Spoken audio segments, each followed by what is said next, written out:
ProSymmetry is the exclusive developer and distributor of Tempest Resource worldwide. We have clients globally, hundreds of them.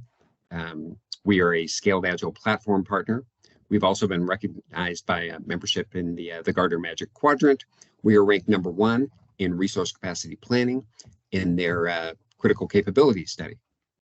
So with that said, as an introduction, let's dive in here.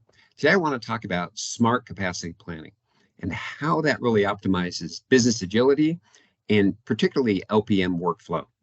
What we're going to be talking about today is how actually to implement the best practices that are advocated by not only the good people at Scaled Agile Inc., but also the Resource Management Institute, the Product Management Institute. Our take is essentially you want to size your work. You want to have a portfolio that is linked to your capacity. Even when you're throwing dates out there a year, 18 months in advance, you need to start shirt sizing that work and then refining those over time. We give you a very easy way to do that. One of the challenges that we have here is that typical ALM tools like Jira, ADO, they do not do capacity planning. They're not designed for that well.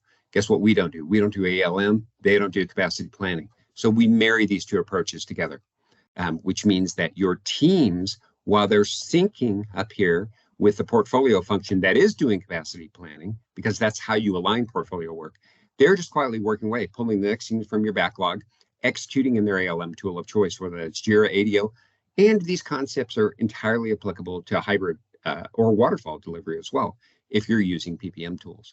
So once you've sized your work, then it becomes very easy to unlock what we call our virtual portfolio modeling, our what-if analysis. This is fully interactive. You can come in here and immediately see the impacts of, well, what happens if I resequence this work, if I push this work out, if I bring this in, if I add 2 people to this Agile team, what are the CapEx implications? You get to see not only dynamically what the resource implications are, but what the funding and budget implications are as well. Once you've, quote unquote, accelerated your flow, which means that you're mitigating your risks early and coming up with a recommended alternative as to how you want to adapt your portfolio based on your changing business conditions, then you simply adapt your production timelines to match your sized model, right? Once you do that, your capacity is always aligned to your strategy, your budgets, your OKRs, key performance indicators. You've had the opportunity to mitigate risk virtually early. You should be able to see your skills gaps, and there's a whole skills management portfolio that I won't talk about today, that will allow you early options to actually be able to not just push your work, but see if it's feasible to bring on contractors, for example, and understand what the costs are, what the implications are to your priority delivery. You can continuously coordinate your team and role capacity across all work. Very easy to do that. I'll show you that. And confidently understand that your roadmaps now show what you can deliver, not just what you want to deliver.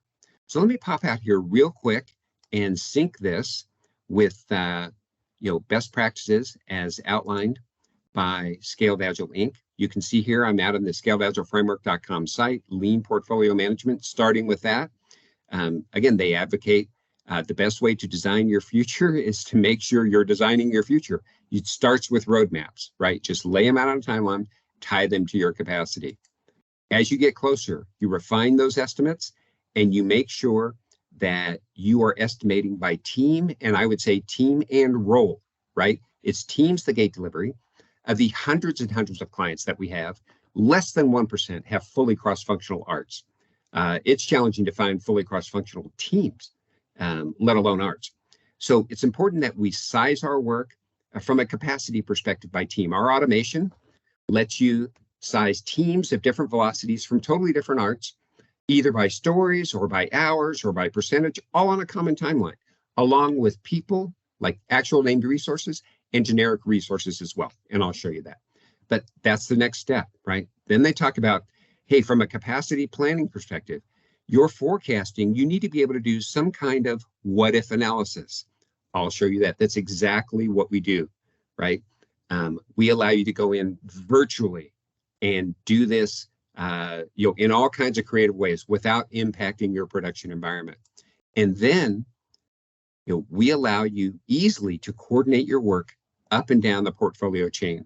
Up here at the portfolio Kanban, you're coordinating with executives, making sure that your delivery plans are matching their priorities, their strategic themes and OKRs, but you still got to distribute that work across the Kanbans, the arts and the teams, and the individual shared services that are going to do that work. How are you going to coordinate that? That is an exercise in capacity planning and coordination, and that's exactly what we do by following this process here, right?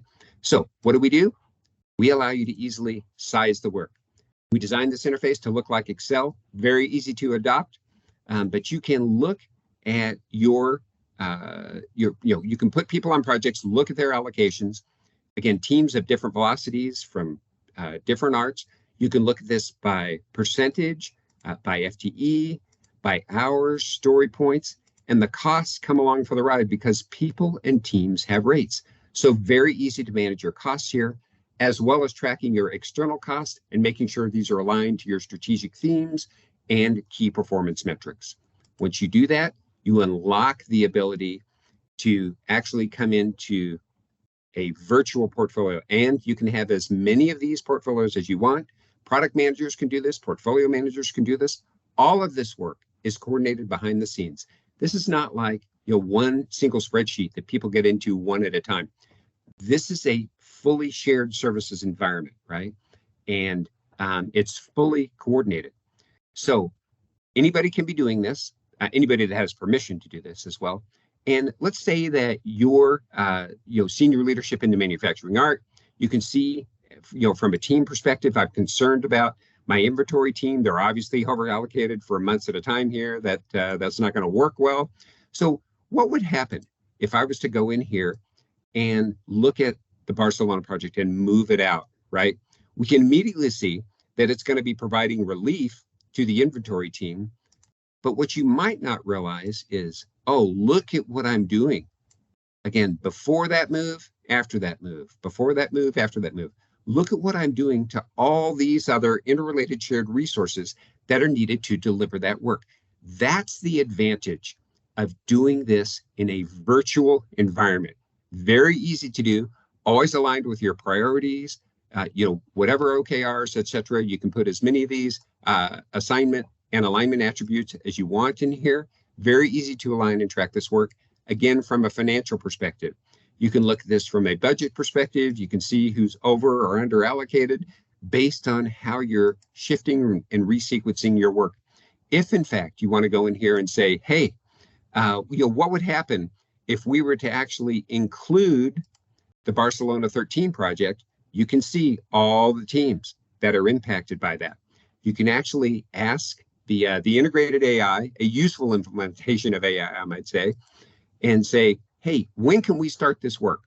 What happens if I don't need 95% of the people and I can get by with 2/3 of those? When can I start this? Here are the named people and roles that are going to be gating my delivery if I do that.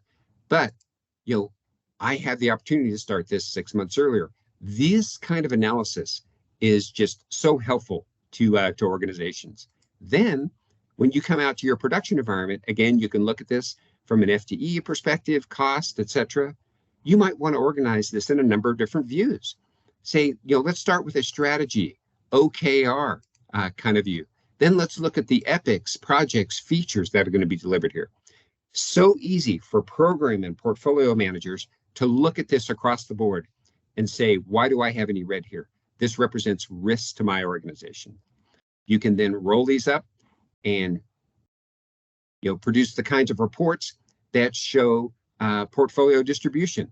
These things that are advocated by best practices in LPM show me how much my money I'm spending, planning to spend based on planning horizon, work type, strategic theme by product and portfolio. So this is the advantage of coordinating work by capacity. If you'd like to further these discussions, please reach out to us at ProSymmetry.com. Thank you so much for your time today.